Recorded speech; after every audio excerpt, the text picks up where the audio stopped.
कि सबसे पहली बात तो ये है कि संभल की चंडोसी की जो जामा मस्जिद है वो कोई 50 साल 100 साल नहीं बल्कि 200-250 साल पुरानी मस्जिद है, उससे ज्यादा है।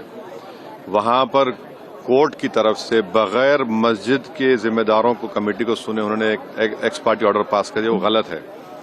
दूसरा यह है कि एक बार तो आपने गलत ऑर्डर दिया, सर्वे हो गया। दूसरा सर्वे जब किया आपने किसी को इत्तला नहीं दी।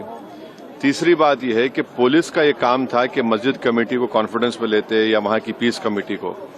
चौथी बात यह है कि जो सर्वे करने लोग आ रहे हैं वो प्रोवोकेटिव स्लोगन्स लगा कर आ रहे हैं, वो वीडियो उसका है, पब्लिक डोमेन में है।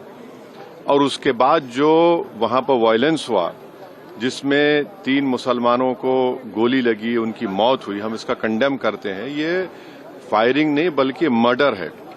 और जब से बाबरी मस्जिद राम मंदिर का जजमेंट आया, जिस बात को मैं पर्टिकुलरली कह रहा हूं कि उस जजमेंट के बाद ये सब चीजें खुलेंगी और एक के बाद एक खुल रही हैं। एएसआई प्रोटेक्टेड मॉन्यूमेंट सब बातें कर रहे हैं, क्या एएसआई के कानून में नहीं है कि आप उसका रिलीजियस नेचर चेंज नहीं, कैरेक्टर चेंज नहीं कर सकते? किस बुनियाद पे कर रहे हैं ये? और आप किस बुनियाद पर अपने फेथ को दूसरों पे थोपेंगे? भाई कानून कोई चीज है ही नहीं है। जिस दिन कोर्ट में सुनवाई होती है उसी दिन ऑर्डर हो जाता है, उस दिन सर्वे भी हो जाता है। ये तो 1948 में ऐसे ही हुआ था बाबरी मस्जिद में। तो ये जो फायरिंग हुई है ये फायरिंग नहीं है, मर्डर है।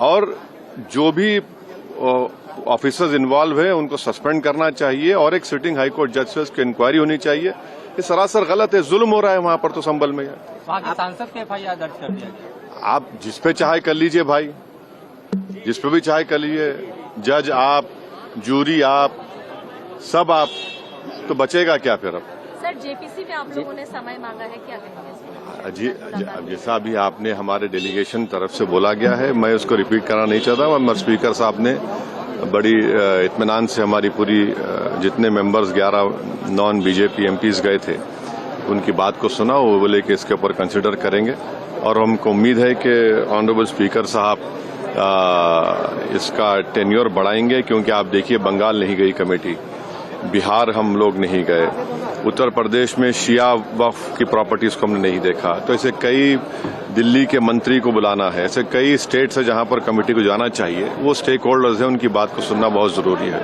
सर वक्फ बोर्ड अमेंडमेंट बिल को लेकर आप क्या सोचते हैं? क्योंकि लगातार सरकार की तरफ से यही कहा गया कि जो मुस्लिम है, जनता है, उनके हित में मुसलमान जो है उनकी। अभी ये कानून बना नहीं, आप देख लिए संभल में क्या हो गया है।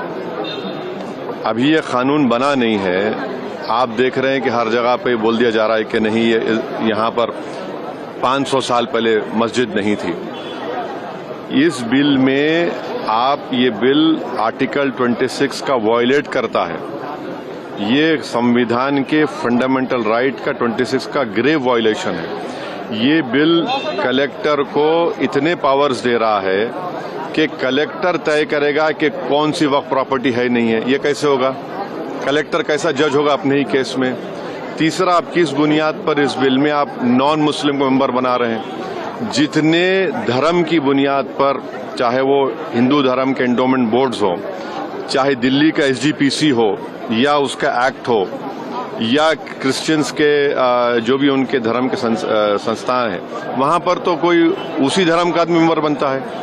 आप तो कंपलसरी स्टेट वक्फ बोर्ड में जहां पर 11 मुसलमान बनते थे वहां पर आप मेजॉरिटी नॉन मुस्लिम बनाना चाह रहे हैं। सेंट्रल वक्फ काउंसिल में मेजॉरिटी ऑफ नॉन मुस्लिम बनाना चाह रहे हैं। क्यों करना चाह रहे हैं आप? ये क्या मकसद है आपका?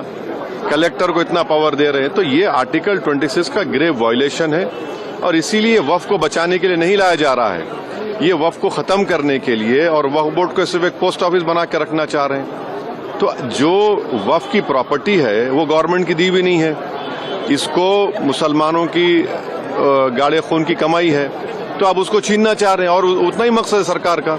आप देख रहे हैं संभल में क्या हो रहा है, ऐसे ही और वाकयात होते रहेंगे।